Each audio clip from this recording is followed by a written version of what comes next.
Hello guys, malapit na namang uwian. Malapit ang day off namin ngayon. Malapit ng uwian na anong oras na ngayon? Mag-alas 8 na.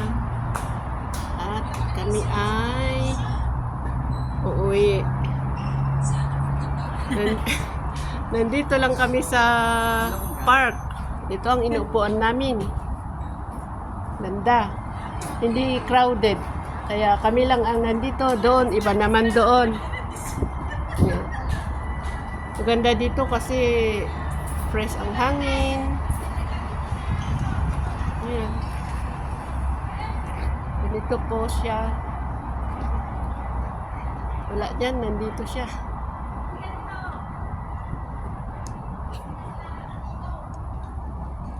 Ayan, yung inupuan namin. Mga kasama ko sila. Ito may nag-e-exercise. Wala yung lola dito na nagwawalis. Tinuruan kami ng mag-exercise kasi nakita niya yung mali-mali yung aking pag-exercise. Kaya tinuruan kami. Nakalimutan ko yung tinuro niya na pag-exercise.